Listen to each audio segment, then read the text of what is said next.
صل على سيدنا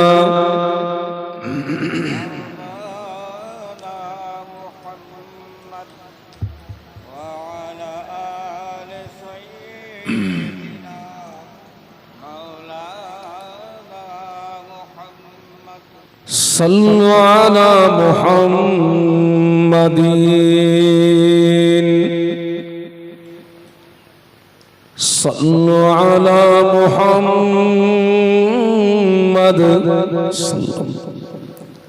हर दम ज़बान से निकालो पाक नामे मुहम्मद अल्लाहुम्मा सल्ली अला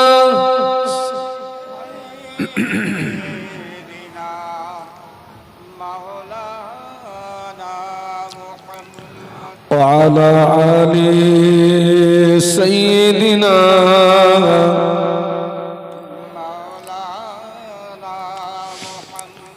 صلوا على محمد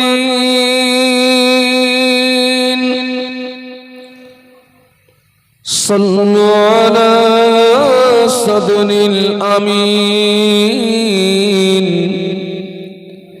मुस्तफा मा जाइल्ला रहमतुल लिल आलमीन अल्लाहुम्मा मोहब्बत संगे सल्ले अला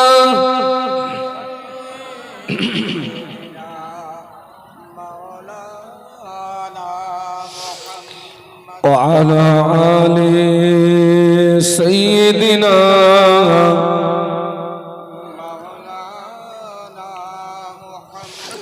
একটু কলেমার জিকির লা ইলাহা ইল্লাল্লাহ লা ইলাহা ইল্লাল্লাহ লা ইলাহা ইল্লাল্লাহ মুহাম্মাদুর রাসূলুল্লাহ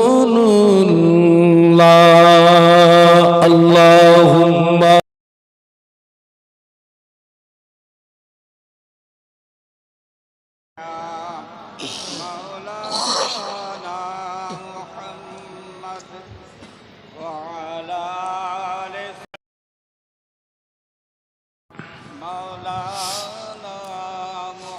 أما بعد فقد قال الله تعالى في كلامه المجيد والفرقان الحميد بسم الله الرحمن الرحيم من عمل صالحا فلنفسه ومن أساء فعليها وما ربك بظلام للعبيد قال رسول الله صلى الله عليه وسلم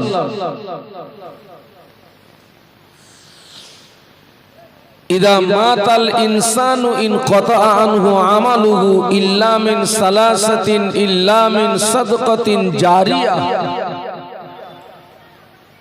أو علم ينتفع به أو ولد صالح يدعو له أو كما قال عليه الصلاة والسلام সম্মানীয় আজকের মাহফিলের নির্বাচিত সুযোগ্য সুদক্ষ সভাপতি সাহেব, আপনাদের এই এলাকার উজ্জ্বল নক্ষত্র আমার ওস্তাদ হুজুর কেবলা, আল্লাহ পাক তানার হায়াতে তৈয়বা নসিব করুন। আমরা সকলে বলি আল্লাহুম্মা আমিন। সম্মানীয় উলামা হযরত, সম্মুখে উপবিষ্ট ভদ্র মহোদয়গণ, পর্দার আড়ালে অবস্থিতা আম্মা এবং বোনেরা, আল্লাহ পাকের দরবারে অসংখ্য শুকরিয়া আজকের আমরা সকলে সৌভাগ্যবান, আমাদের খুশ নসিব, কারণ যে গ্রামে মাহফিল হয় ওই গ্রামের সব মানুষ মাহফিল পর্যন্ত আসতে পারে না। অনেক মানুষ কঠিন কঠিন রোগে আক্রান্ত হয়ে, কেউ হসপিটালের বেডে, কেউ নার্সিং হোমের বেডে, কেউ বাড়ির বিছানায় কান্নাকাটি করে, হাহুতাশ করে, রোনাজারি করে।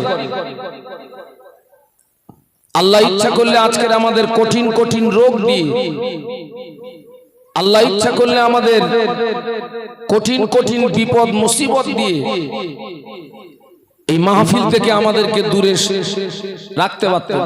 তিনি দয়া করে আমাদেরকে মাহফিল পর্যন্ত আসার তৌফিক দান করেছেন। আমরা কৃতজ্ঞতা প্রকাশে মোহাব্বতের সঙ্গে উচ্চ আওয়াজে বলি আলহামদুলিল্লাহ। আর একটু মোহাব্বতের সঙ্গে বলি বিশ্বনবীর মাজার মুকদ্দাসে জানাই অসংখ্য দরুদ এবং সালাম। অন্তরের অন্তরস্থল থেকে বলি সাল্লাল্লাহু আলাইহি ওয়াসাল্লাম। একটু আগে সভাপতি সাহেব হুজুর বলছিলেন যে 4-5 বছর পরে ওনার সঙ্গে আমার সাক্ষাৎ।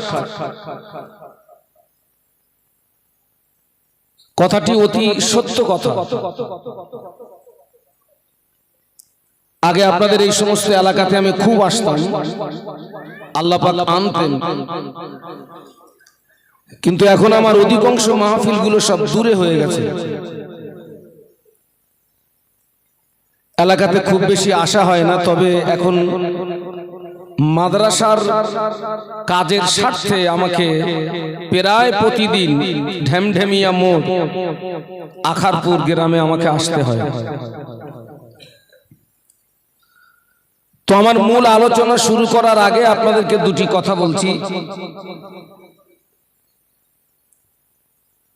আমার বয়স খুব বেশি নয়, তবে আমার বক্তৃতার বয়স কম বেশি 25-26 বছর। আমি রাত জেগে রোগে বুড়ো হয়ে গেছি।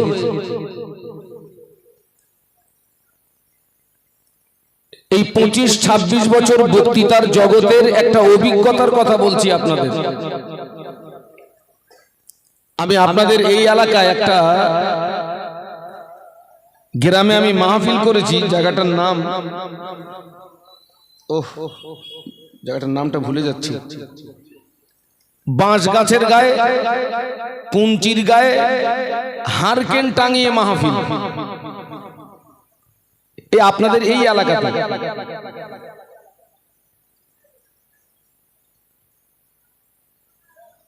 আজকের আমার সামনে আপনারা যারা বসে আছেন, আমি দেখছি অনেক মুরব্বী মানুষ বসে আছেন যাদের দাড়ির চুলগুলো সাদা হয়ে গেছে।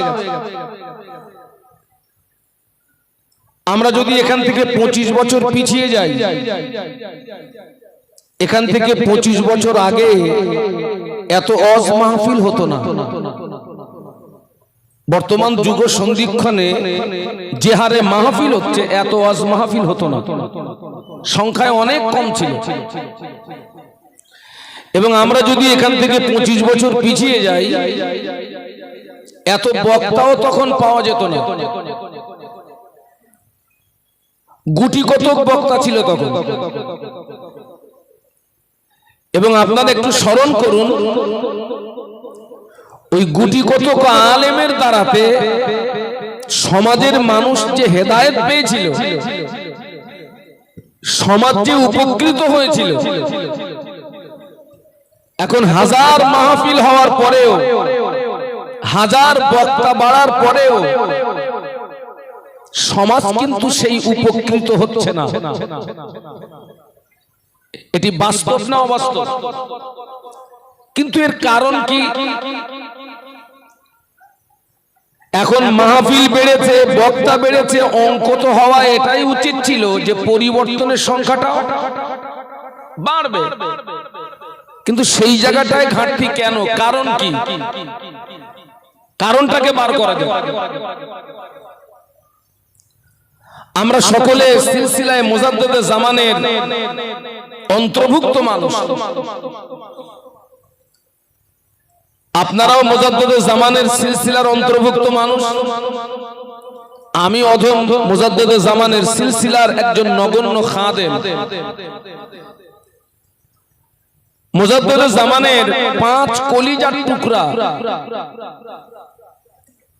ওই 5 কলিজার টুকরার ভিতরে একজনকে বলা হতো কাইয়ুমুজ জামান। কোন হুজুরকে বলা হতো বলুন তো? বাহ বাহ বাহ বাহ, বড় হুজুরকে বলা হতো কাইয়ুমুজ জামান। মুজাদ্দেদে জামানের জীবনের প্রথম হজ ছিল 1330 সাল।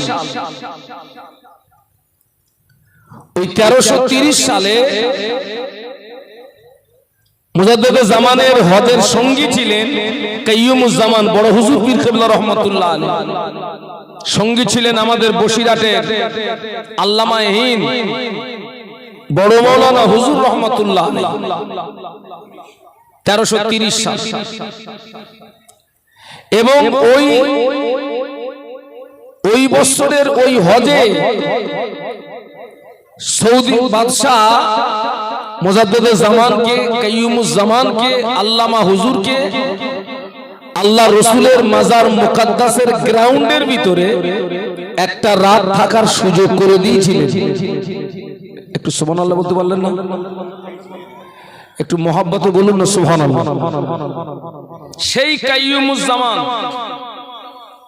বড় হুজুর পীর কেবলা রহমাতুল্লাহ আলাইহি কোন একদিন তার ভক্ত মুরিদ মুহিব্বিনদেরকে সামনে নিয়ে খুব আক্ষেপের সঙ্গে একটি কথা বলেছিলেন, বাবা আমি মনে করছি ওয়াজ করা বন্ধ করে দেবো, ওয়াজ আমি আর করব না। ভক্ত মুরিদরা বললেন, হুজুর আপনার মতন ব্যক্তি যদি ওয়াজ করা বন্ধ করে দেন তো সমাজ তো আরো গোমরাহির মধ্যে পড়ে যাবে। আপনি এরকম কথা বলছেন কেন? তো কাইয়ুমুজ জামান বড় হুজুর পীর কেবলা রহমাতুল্লাহ আলাইহি বলেছিলেন, বাবা আমি 3টে কারণে মনে করছি ওয়াজ করা বন্ধ করে দেব। কটা কারণ? আমি আপনাদেরকে কোন কথা বোঝানোর জন্য এখানে এসেছি বলুন তো? মাহফিল বেড়েছে, বক্তা বেড়েছে, কিন্তু আসল জায়গাটা ঘাটতি। সেই কেনর উত্তরটা আপনাদেরকে দিচ্ছি। উনি বলেছিলেন 3টে কারণে মনে করছি ওয়াজ করা বন্ধ করে দেব। তার ভিতরে 1 নাম্বার কারণ বলেছিলেন, যারা বক্তা এদের অধিকাংশ নিয়ত খারাপ। আগে ধরেছেন আমাদের। 2 নাম্বার কারণ বলেছিলেন, যারা শ্রোতা এদের অধিকাংশ নিয়ত খারাপ। আর 3 নাম্বার কারণ বলেছিলেন, যারা জলসা কমিটি এদের অধিকাংশ নিয়ত খারাপ। সব বক্তার কথা বলেননি, সব শ্রোতার কথা বলেননি, সব জলসা কমিটির কথা বলেননি। একটা শব্দ ব্যবহার করেছেন, কি সেটা? অধিকাংশ। বক্তা, শ্রোতা, কমিটি, এই 3 শ্রেণীর মানুষের নিয়ত যখন এক হবে, এক মানে এই 3 শ্রেণীর মানুষের নিয়ত যখন আল্লাহর সন্তুষ্টির উদ্দেশ্য হবে, অটোমেটিক ওই মাহফিলে আল্লাহর পক্ষ থেকে রহমত বর্ষিত হবে। একটু সুবহানাল্লাহ বলুন। এবং ওই ওয়াজ এবং নসিহত মানুষের হৃদয়ে রেখাপাত করবে। আর এই 3 শ্রেণীর মানুষের ভিতরে কোন এক শ্রেণীর নিয়ত যদি গড়বড় হয়, ওই মাহফিলে আল্লাহর পক্ষ থেকে রহমত আসবে না, ওই ওয়াজ নসিহত মানুষের হৃদয়ে রেখাপাত করবে না। আজকের আমি সমাজে ঘুরে ঘুরে দেখছি সেই বড় হুজুরের কথাটা একদম বাস্তবে কাঁটায় কাঁটায় মিলে যাচ্ছে। বাবা আপনারা মানেন না? মানেন না?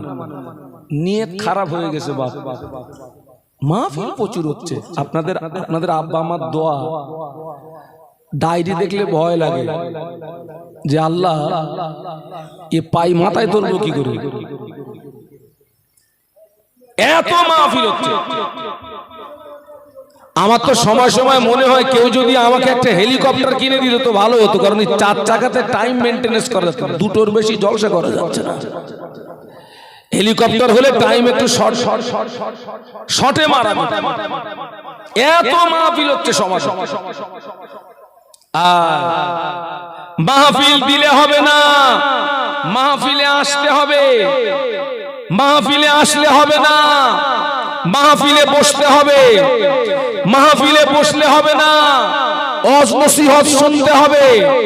ওয়াজ নসিহত শুনলে হবে না, ওটাকে বাস্তবে আমলে আনতে হবে। এটি হচ্ছে লাস্ট স্টপেজ। আবার বলছি, মাহফিল দিলে হবে না, মাহফিলে আসতে হবে। আসলে হবে না, বসতে হবে।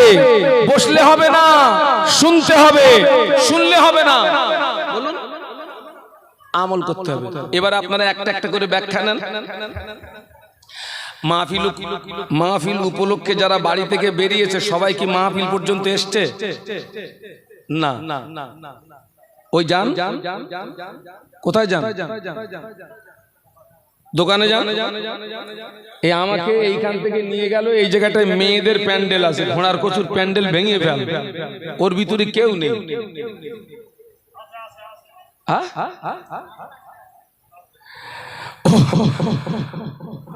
আমি যখন এখান থেকে গিয়েছি আর আমি যখন এসছি পুরো মাঠ ফাঁকা। যারা মাহফিলে আসে সবাই মাহফিলে বসে না, আবার যারা বসে সবাই ওয়াজ শোনে। বলুন বলুন না। যারা ওয়াজ শোনে সবাই আমল করে।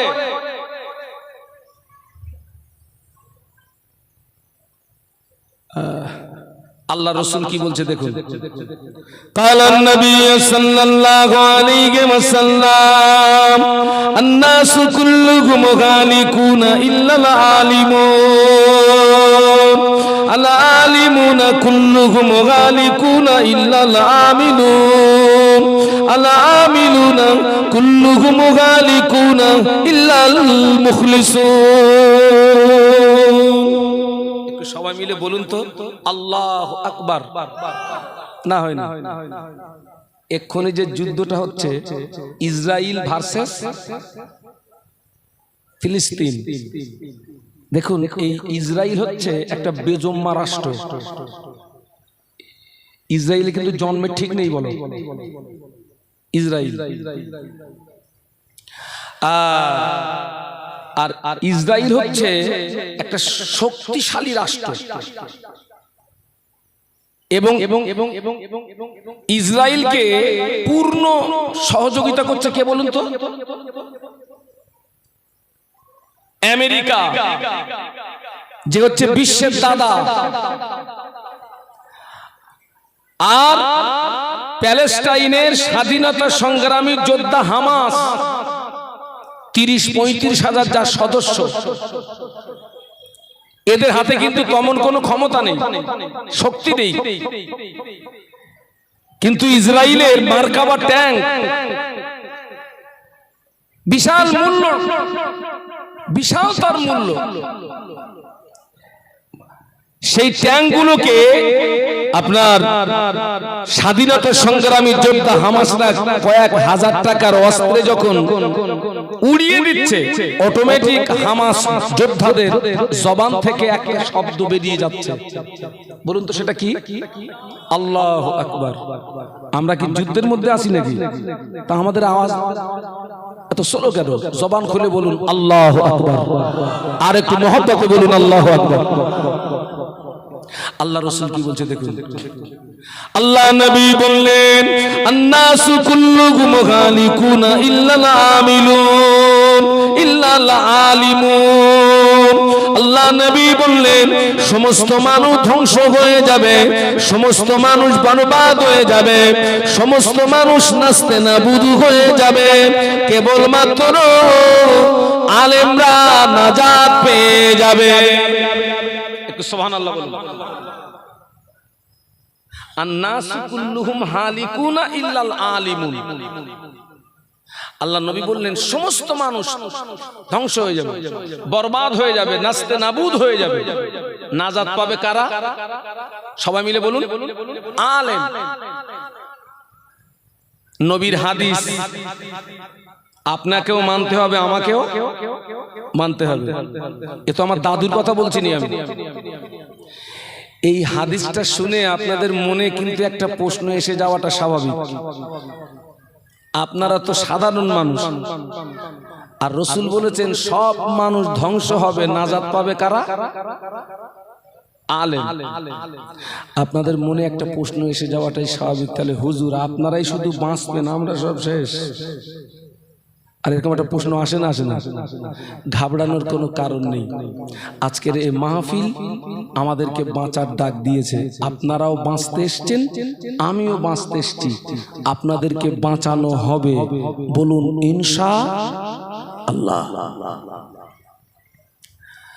দেখেন, আরবের একজন টপ র্যাঙ্কের কবি, যার নাম হযরত হাসান বিন সাবিত রাদিয়াল্লাহু আনহু, একজন টপ র্যাঙ্কের কবি, যিনি একজন কবি হিসাবে সারা বিশ্বে খ্যাতি অর্জন করেছিলেন, যিনি জীবনের শুরুতে ইসলামের বিরুদ্ধে, নবীর বিরুদ্ধে প্রচুর কবিতা লিখেছিলেন। ইসলামের বিরুদ্ধে, নবীর বিরুদ্ধে প্রচুর কবিতা লিখেছিলেন। পরবর্তীতে উনি যখন ইসলাম গ্রহণ করলেন, ইসলাম গ্রহণ করার পরে অটোমেটিক তলোয়ারটা ঘুরে গেল। এবারে নবীর পক্ষে, ইসলামের পক্ষে আর কাফেরদের বিরুদ্ধে কবিতা লিখতে শুরু করলেন। একটু সুবহানাল্লাহ বলুন। ওই যে আল্লাহর নবীর মাথা কাটতে গেছিল কে? হযরত ওমর। উনি তখন হালাতে কাফের। হালাতে কি? কাফের। যে তলোয়ারটা বিশ্বনবীর মাথা কাটার জন্য ওমরের হাতে উঠেছিল, ইসলাম গ্রহণ করার পরে সেই তলোয়ারটা কাদের দিকে ঘুরেছিল? কাফেরদের দিকে। ঠিক ঠিক ততই বছর হাসান বিন সাবিত রাদিয়াল্লাহু আনহু জীবনের শুরুতে ইসলামের বিরুদ্ধে, নবীর বিরুদ্ধে প্রচুর কবিতা লিখেছেন।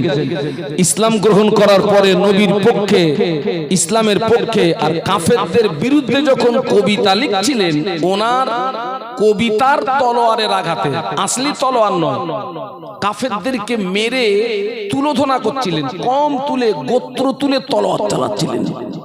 কিসের তলোয়ার? কবিতার তলোয়ার। আসলি তলোয়ার আর কবিতার তলোয়ারের ভিতরে আসমান জমিন ডিফারেন্স। আসলি তলোয়ার মানে দা, আসলি তলোয়ার মানে কোপা। আপনি আসলি তলোয়ার দিয়ে 10-20 জনকে মারতে পারবেন, তার বেশি মারতে পারবেন না, কারণ আপনি নিজেই কি হয়ে যাবেন? আপনি দুর্বল হয়ে যাবেন। আর কবিতার তলোয়ার এত মারাত্মক, কবিতার তলোয়ারে পুরো একটা জাতকে মেরে দেওয়া যেতে পারে। কবিতার তলোয়ার এত মারাত্মক, কবিতার তলোয়ারের আঘাতে পুরো একটা কওমকে মেরে দেওয়া যেতে পারে। হাসান বিন সাবিত উনি যখন কাফেরদের বিরুদ্ধে কবিতা লিখছিলেন, কম তুলে, গোত্র তুলে উনি তলোয়ার চালাচ্ছিলেন। আল্লাহ নবী হাসানকে ডেকে বললেন, হাসান, তুমি যেভাবে তলোয়ার চালাচ্ছ, তোমার তলোয়ার তো আমারও গায়ে লাগবে। তুমি কম তুলে কথা বলছো, গোত্র তুলে কথা বলছো, তোমার তলোয়ার তো আমারও গায়ে লাগবে। হাসান বিন সাবিত রাদিয়াল্লাহু আনহু, হুজুর আপনি ঘাবড়াবেন না, এই দেখুন আমি আপনাকে বাঁচাচ্ছি। একটু বলুন সুবহানাল্লাহ। হাসান বিন সাবিত রাদিয়াল্লাহু আনহু বলেছিলেন, ইয়া রাসূলুল্লাহ, হাবিবাল্লাহ, আটার খামিনের ভিতরে একটি চুল যদি পড়ে যায়, ওই চুলটাকে যদি টেনে বার করে নেওয়া হয়, ওই চুলের গায়ে যেমন আটা লাগতে পারে না, ওই চুলের গায়ে যেমন আটা লাগাও সম্ভব। ইয়া রাসূলুল্লাহ, হাবিবাল্লাহ, আমি কম তুলে তলোয়ার চালাচ্ছি ঠিকই, আমি গোত্র তুলে তলোয়ার চালাচ্ছি ঠিকই, আমি আপনাকে ওই রকমই চুলের মতো টেনে বার করে নেব, আমার তলোয়ারের আঁচ আপনার গায়ে লাগবে না। তো আপনাদেরকে বাঁচাতে হবে। আল্লাহর নবী বলেছেন সব মানুষ ধ্বংস হবে, আলেম আলেম এসএম ফাইলে সিগা, বাংলা মানে হলো জ্ঞানী।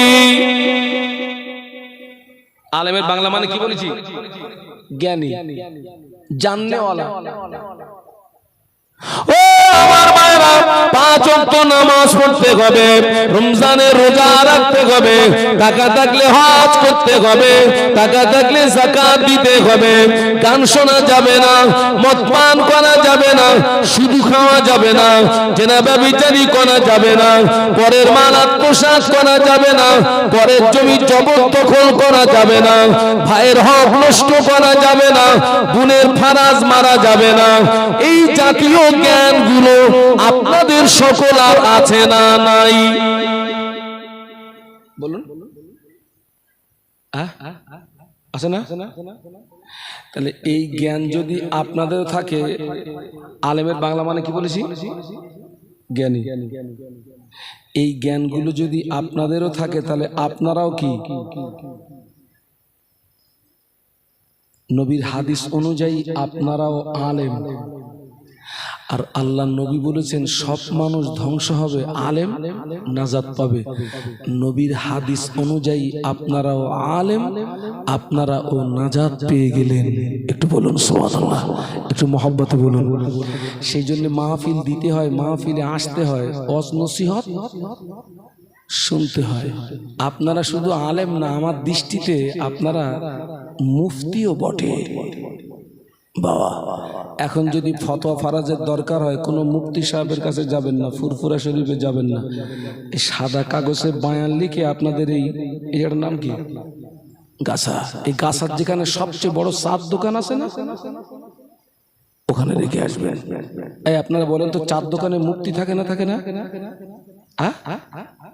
বাবা? কত বড় ফতোয়া দেবেন? চার দোকানে Iraq pass, Iran pass, Saudi Arab pass, মিশর পাস, জর্ডান পাস, বড় বড় মুফতি সব। শরীয়তের মুফতিদের ফতোয়া দিতে গেলে ব্রেন ঘামাতে হয়, আর ওরা পুরো ফতোয়া হাফেজ। রাসূল বললেন সব মানুষ ধ্বংস হবে, আলেম নাজাত পাবে। আপনারা আলেম, আপনারা নাজাত পেয়ে গেলেন। একটু মহব্বতের সঙ্গে বলুন সুবহানাল্লাহ। কিন্তু আল্লাহর নবী আর এক ধাপ এগিয়ে গিয়ে বলছেন আলেম নাজাত পাবে না। একটু আগে কি বলেছেন? কথা বলুন না কেন? একটু আগে কি বলেছেন? পাবে। এবারে এক ধাপ রাসূল এগিয়ে বলছেন আলেম নাজাত পাবে না। আল্লাহ নবী বললেন আলা আলিমুনা কুল্লুকুম গালিকুনা ইল্লাল আমিলুন।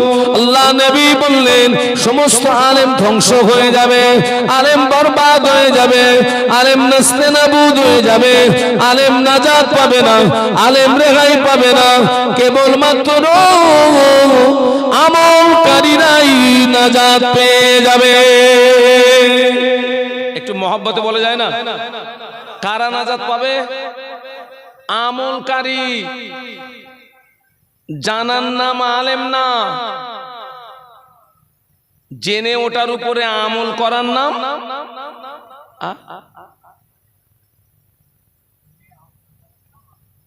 আহা। আজ আমাদের আমলটাকে সারা জীবন শুনেছে, সারা জীবন শোনার পরেও এখনো মুসলমানের ছেলেরা দাঁড়িয়ে দাঁড়িয়ে পেশাব করে, পেশাব করে পানি নেয় না। অনেক মুসলমানের ছেলেরা সারা জীবন শোনার পরেও দুদিনের বেশি নামাজ পড়ে না। কোন নামাজ? ইতিকাফের নিয়ত করেছেন নাকি আপনারা? যে হুজুর কথাটা তো বলবো না, নিয়ত যদি করে থাকেন তো নিয়তটা ভেঙে ফেলেন। আজও মুসলমানের ছেলেরা দাঁড়িয়ে পেশাব করে না, করে না? আপনাদের এলাকায় না থাকতে পারে।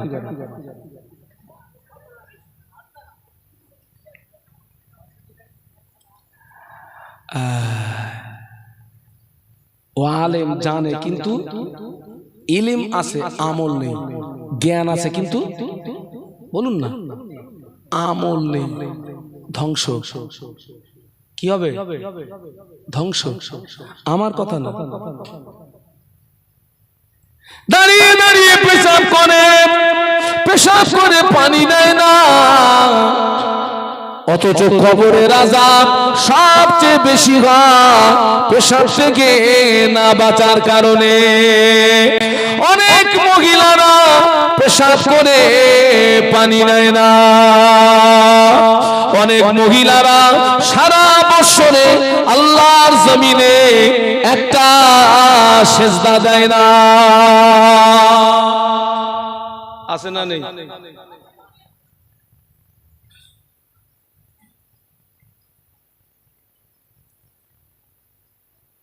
আল্লাহু আকবার।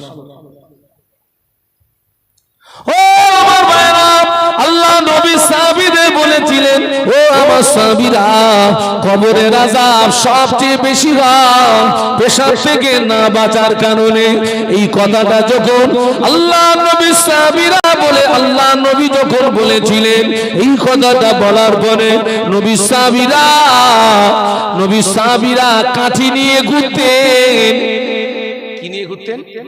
কাঠি। নবীর সাহাবীরা কাঠি নিয়ে ঘুরতেন। পেশাব লাগলে মক্কা মদিনা পাথর এলাকা, নবী সাহাবীদের পেশাব লাগলে কাঠির মাথা দিয়ে জমিনটাকে একটু খুঁড়ে নিতেন। জমিনটা খুঁড়ে নিয়ে ওই জায়গায় পেশাব ফেলতেন, যাতে পেশাবের ছিটে গায়ে না লাগে। কোন সাহাবী বোতল নিয়ে ঘুরতেন, পেশাব লাগলে বোতলের ভিতরে পেশাব করতেন, যাতে পেশাবের ছিটে গায়ে না লাগে। একটু সুবহানাল্লাহ বলা যাবে? একটু মহব্বতে বলা যাবে? আর মুসলমানের ছেলে তুই, নামটা মুসলমানের, কামটা কাজটা কাদের মতো? দাঁড়িয়ে পেশাব করে কারা?